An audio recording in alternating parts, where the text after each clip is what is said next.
What's going on, guys? What the fuck, sir? You're going to be playing some more StarCraft 2 today. Today I'm going to be doing another video commentary. I'm going to be showing you guys a PvZ matchup here on Steps of War.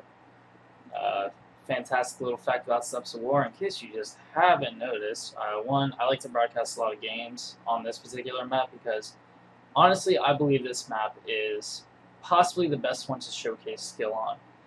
It's a very tight map with its short rush distance, both for ground and air. And I think that's what really makes it a no-holds-barred. There's no macroing up. There's no cheeky, clever plays or anything like that. There's no, oh, look, there's a cliff. Let me exploit the crap out of it. It's pretty straightforward, flat out, just go for the throat. So I like to play on this map a lot because I don't have to worry about that because I'm still very new to this game and I really don't play it too much. But it does make I think it just makes for the best games to watch. So we're going to be playing on Steps of War once again. PvZ matchup.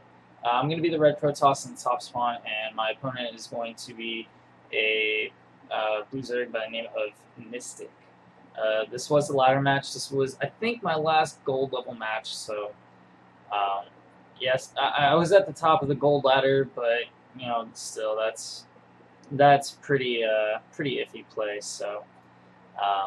We'll see. So we got the standard opener, the 9 and 12 for me, and I'm throwing out my second gateway because I'm gonna go for an early zealot rush once again, and this is mainly just to keep him contained, if anything, and to give me a early advantage if I possibly can. Got a scout drone going out right now, so that's gonna give me all the information I need.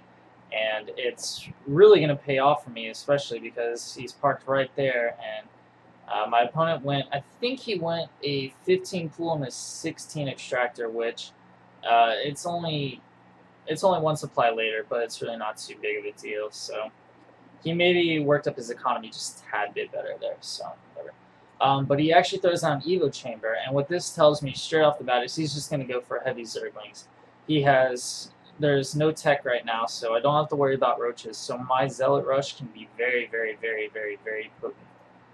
He's sending out his drone, and I don't remember if this scouts or not. I didn't really pay attention to the replay. I just kind of sped through it to see what I was going up against. And magical rally points once again are the story for me. I believe I have both of them rallied all the way over here. So. And the beauty of RTSs, my Zealots just ran right by a drone, which would have been a 2-shot. And it would have been awesome to kill it because he wouldn't have seen that I was just going straight off minerals. And that probably alone wouldn't have tipped him off, and maybe I could have won this game with my magical Zealot Rush. But he realizes what's going on, and it's pretty easy for him to go ahead and take care of all this. He's actually going to try a proxy hatchery here, this is kind of interesting, but I noticed it right away. I don't even know what my vision was like. I don't even really know what I could see, but whatever. Not too big of a deal. But this zealot's going to take it out. I don't know if he actually ends up canceling it or not, but he'd be wise just to cancel it and just get out of there because he would get the money back right now and he could start spending it, especially because this rush is doing some heavy damage. There's going to be a good amount of drones going off, and he's forced to pull them just to ward this off. And this is actually kind of disheartening that these drones are actually going to take him down. But I did some really good damage here. I believe I've severely hurt his harvester count. Yeah, he's down at 10, and he's dwindling right now. So I definitely know I'm ahead, and that's really all I wanted the Zealot Rush to. I just wanted it to put me ahead. And it's done that, but since I'm in such a commanding position, and since I do have the commanding income at this point, I'm just going to go ahead and keep putting them out there and just put them at the front door, because putting them right here, there's no way he's expanding without my knowledge, at least, and that's going to favor me here in the long run. He's already spent a good amount of minerals on this, and he actually didn't cancel this, which is a little befuddling to me, but yeah, wonderful broodlings go ahead and take out that zealot. So there's a waste of 100 minerals, but oh well. Back to the production tab. He does have his speed coming, And the speed is what's really going to help him here. This spine crawler, as well as the speed for these guys, is definitely going to do it. And the speed's pretty late. This should have already been started way long ago, but whatever. Can't do too much about it. So he's going to poke out here, and he's going to get a good surround on all of these guys, but that's easily fended off with how many zealots I do have. And what I should have done here is I should have backed off right after that attack and let my shields recharge, but at this point I'm taking unnecessary damage, so a little bit of a misplay there, and I don't know where you're going, you fucking hero, but you need to get your ass back here. So I've got my ball here. It's small in size, but that's definitely not what she said. I've never heard that in my life, so awkward comments #1 for this commentary. But this is really good because even though they're not doing any damage, they're hurting him nonetheless, because I know at this point I can expand freely if I want to. And with my minerals racking up right now, that's what I should really be using this for at this point. So even though they are keeping him contained, and Hero Zealot goes off to his death, fucking yeah, mismanaged there. Even though I'm keeping him contained, I'm not really taking full advantage of this by taking an expansion. So I've thrown down a few more gateways. I have a cyber core coming out, and so we're going to transition into a 4-gate, which is always a really smart play in this position. You're already halfway there. You can further keep him contained, and it'll just help you out in the long run. So I really don't understand why he's throwing an in-base hatchery down right here, but I guess he feels like he actually has the income, which he definitely doesn't, but I guess he feels like he has the income to go ahead and warrant this. But whatever, to each his own. Maybe he's just planning on pumping more drones and trying to macro up a little bit, so we'll see how that goes coming up here in a minute. Chosen to expand at this point, which is finally happening. This should have happened a long time ago, but oh well. My little ball that I did have, I think it got baited by some Zerglings and pulled into the spine crawler, which another misstep by me. I should have had them on hold position, and that's something I definitely know now, so that's good. This is still pretty good though. I'm still keeping him contained, and that's perfect for right now. I'm keeping the economic advantage in my favor, and I let him slip out with these Zerglings. What he should have done is he should have just ran them up here and just started doing some damage. Throwing one Zergling, that's not going to do anything except make me aware of what could possibly be happening. So, pretty missed opportunity there. I see an opportunity to move in because I see that he doesn't have very much, and I know it's not really happening. So I'm just going to go ahead and move in here, try and do what I can, and I see now what his idea behind the hatchery was. Since Zerglings are so cheap to produce, he wanted more larvae just to throw down more Zerglings, and it kind of worked out for him there. As you saw in the production tab, he had 18 going at one time, which is it's a pretty lethal little force that's coming out. So his Zergling speed's finally done, which has been done for a while. I finally have Warp Gate on the way, and I'm chrono boosting the crap out of it. And we have a drone coming out here, and this drone is going to be a pesky little motherfucker. And I'm pretty sure you all know where he's going at this point, but he's going to go ahead and take up the gold, so oh well. I have a Stargate coming on the way here, which is a pretty good transition considering all I've seen at this point are Zerglings. This probably should have been done a little bit faster. I probably should have just turtled up and thrown this down and probably made 4 Void Rays, shit, even 2 Void Rays.